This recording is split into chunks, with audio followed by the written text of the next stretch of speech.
बोलिए सद्गुरुदेव भगवान की, गुरु माता की, भगवान भोलेनाथ की, माता कामाख्या की, सभी संतों की, गौ माता की, बोलिए सच्चे दरबार की, करौली शंकर महादेव की, हर हर महादेव।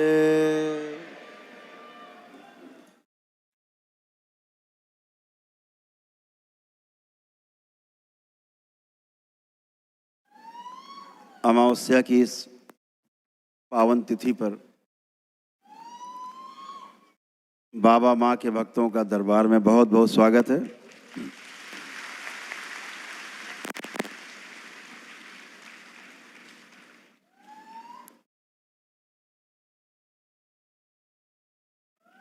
आपके पितरों की एक बहुत लंबी लाइन, बहुत बड़ी भीड़, ये साथ साथ तमाम देव स्थानों से आए पवित्र आत्माएं जो सब अपनी मुक्ति की बाट जो रहे, सभी की आज मुक्ति होगी, प्रेत योनि से मुक्ति, और वो 84 लाख योनियों के प्रकृति के चक्र में जा सकेंगे और तमाम कष्टों से मुक्ति पाएंगे।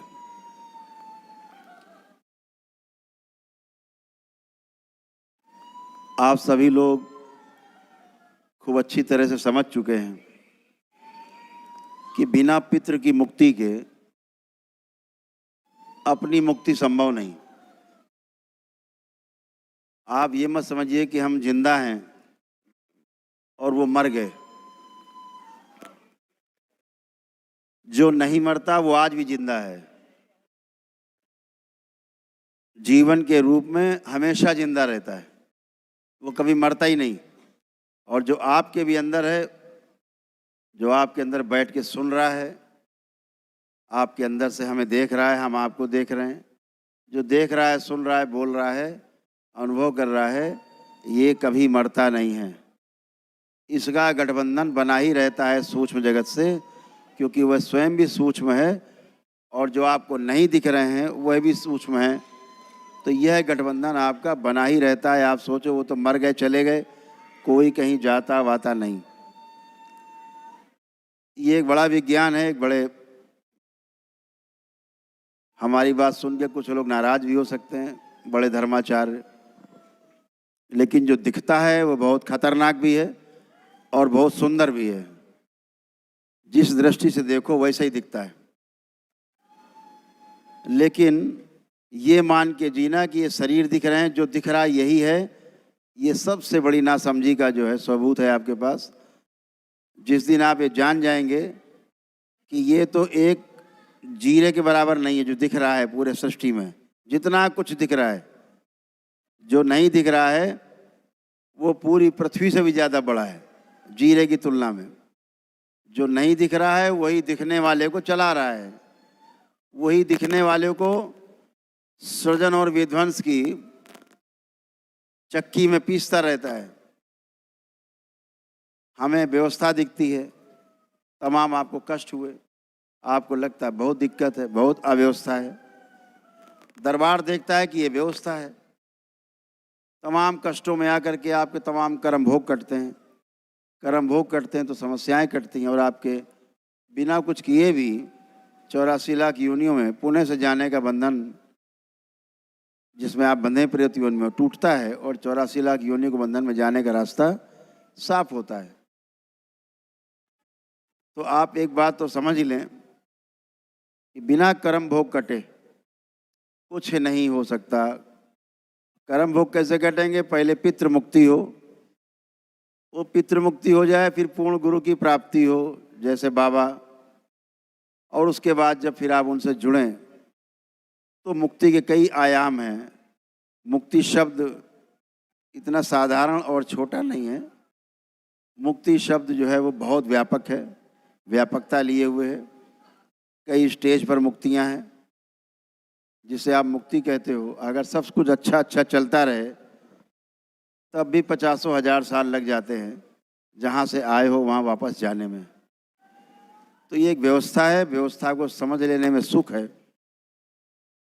और व्यवस्था को ना समझ पाने में दुख होता है। तो सारे जितनी भी व्यवस्था है वो मैंने दरबार में देखी है। आप दरबार से जुड़े हैं, तमाम गंदगी, तमाम समस्याएं सब एक दिन में जाती हैं। तमाम लोग पदयात्रा करके पुण्य पाए हैं बगैर कोई हवन किए। इसमें तमाम लोग बैठे होंगे जिन्होंने पद यात्रा करके बिना हवन किए पुण्य पाए। कितने लोग हाथ उठाएं? देखिए, इतने लोग हैं जो बिना हवन किए पुण्य पाए और मस्त। नीचे कर लीजिए। तो एक दिवसीय हवन का पुण्य पाए हैं। तो ये आपकी आस्था, आपका विश्वास, आपकी श्रद्धा से सब संचालित होता है। कुछ लोग नमन करके पुण्य पाए हैं, कुछ लोग पदयात्रा करके पुण्य पाए हैं, कुछ लोग दंडवत यात्रा करके पुण्य पाए हैं। ऐसे तमाम, किसी ने एक दिवसीय अनुष्ठान किया दरबार में, उससे पुण्य प्राप्त किए हैं। तो जो जिसके पास जैसी व्यवस्था है, जिसके पास है वह भी, जिसके पास नहीं है वह भी, सभी अपने अपने पितरों की मुक्ति करा सकते हैं। ये बहुत साधारण है और बहुत सिंपल है। तो सभी लोग आज अपने पितरों की मुक्ति के लिए आपने जो कार्य किया है, ये भगीरथ प्रयास है। जो भगीरथ ने किया था अपने पितरों की मुक्ति के लिए, उससे कम भगीरथ प्रयास कलयुग में आपने भी नहीं किया है। इसके लिए आप सभी को बहुत बहुत बधाई, बहुत शुभकामनाएं कि आपको वो सौभाग्य मिला कि आप अपने पितरों को मुक्त कराने जा रहे हैं। इससे बड़ा संसार में कोई पुण्य का कार्य नहीं। जो 4 प्रकार के ऋण बताए गए, उनमें से यह एक प्रमुख ऋण है। सबसे पहला जो पितृ ऋण है, ये सबसे पहला है। तो इसके लिए आप सबको बहुत बहुत धन्यवाद, बहुत बधाई, बहुत शुभकामनाएं। इसीलिए दरबार कहता है, दरबार का नारा है कि रोग मुक्त भारत, शोक मुक्त भारत और ऋण मुक्त भारत। और जब ये सब हो जाएगा तो भारत बन जाएगा ज्ञान युक्त भारत। इसके बगैर होता नहीं। पितृ हैं तो समस्या, स्मृतियां हैं तो और बड़ी समस्या है। तो सभी जाना आवश्यक है, शुद्धि होना आवश्यक है, पवित्रता होना आवश्यक है। और जब ये सब कर लेते हैं, सारे ऋण उतार लेते हैं, तो पवित्र से फिर आप पावन हो जाते हैं।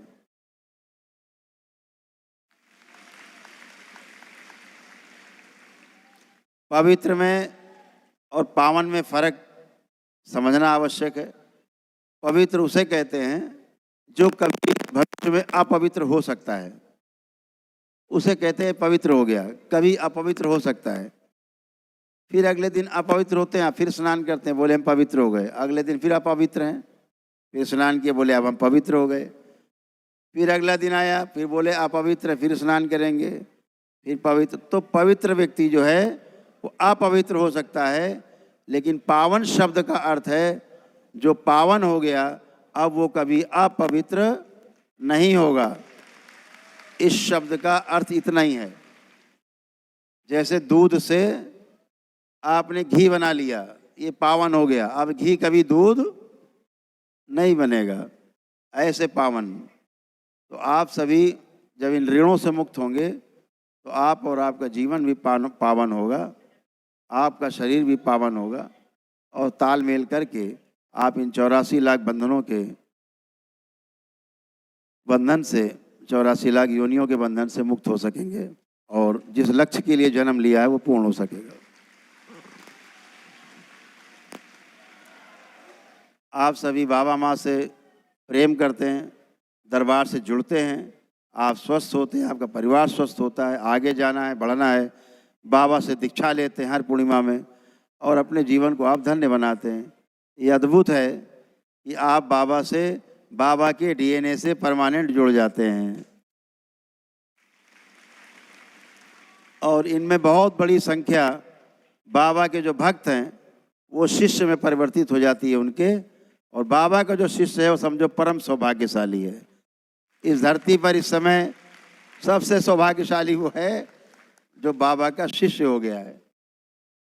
तो आप लोग एक बार प्रार्थना करेंगे, सब लोग अपने अपने बाल चोटी खोल लें।